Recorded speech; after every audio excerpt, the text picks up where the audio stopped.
একটু গভীর মনোযোগ দিয়ে শুনেন। অনেকে বলতে পারেন হবিগঞ্জ থেকে হুজুর আনলাম, একটু লাফালাফি করে না, নাচানাচি করে না, সোনা বন্ধুর গানও গায় না, কি করতেছে বুঝতেছি না কিছু। কি সোনা বন্ধুর গান শুনবেন না ওয়াজ শুনবেন? ওয়াজ শুনবেন না আওয়াজ শুনবেন? আমরা কিন্তু সবই পারি, আমরা হবিগঞ্জে বক্তা, বুঝছেন নি?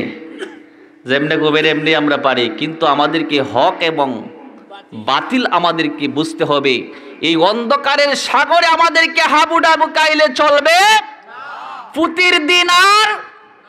পুতির দিন আছে। আগের দিনের আমরা দাদা দাদিরা নানা নানিরা ফুতি গাইতো, লাখে লাখে শূন্য মরে খাতারে কাতার, গনিয়া বাসিয়া দেখি হাজারো হাজার। ঠিক হইল? কয় লাখে লাখে মরছে, আবার কয় গন্যা দেখে হাজার হাজার। এটা কি হইল? লাখে যদি মরেতে আবার হাজার হাজার হয় কেমনে? ঠিক কিনা? এই যে সোনা বন্ধুর ফুতির দিন শেষ, কথা বলুন ঠিক কিনা? এখন বাংলাদেশের মধ্যে নাস্তিকেরা যেভাবে চালিয়ে যাচ্ছে চাল, এই নাস্তিকদের দুর্গ ভেঙ্গে চুরমার করতে হবে আল্লাহু আকবারের দড়ি দিয়ে, কথা বলুন ঠিক কিনা? কোন নাস্তিককে বাংলার জমিনে ঠাঁই দেওয়া হবে? আজকে ইসলামটা নিয়ে তামসা শুরু হয়ে গেছে, কথা বলুন ঠিক কিনা? হইছে কিনা? আমার বাবা, আমার ভাইয়েরা, আমাকে বিষয় দেওয়া হয়েছে শানের সালতির বয়ান সম্পর্কে।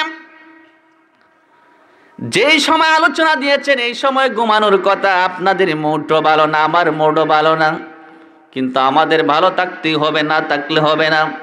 এমদিন দিন আছে দুইটা করতে, আজকে কিন্তু একটাই। আমার কিন্তু শরীর মোটামুটি খারাপ না, চলবো কিছু সময়। কি আপনাদের কোনো সমস্যা আছে? হবিগঞ্জ থেকে আসছি, 2টার সময় গাড়িতে উঠছিলাম, এখন আপনার প্রায় 8টার দিকে আসছি। তারপরে আপনাদের চাইতে কিন্তু আমি টায়ার্ড বেশি, কথা বলুন ঠিক কিনা?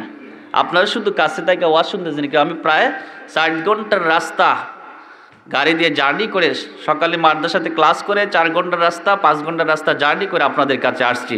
তারপর আপনাদের প্রেম ভালোবাসা যদি একটু দেন, একটু আওয়াজ দেন, তাহলে আমার সাথে যদি আপনার শরীক থাকেন কিছু আলোচনা করার চেষ্টা করব।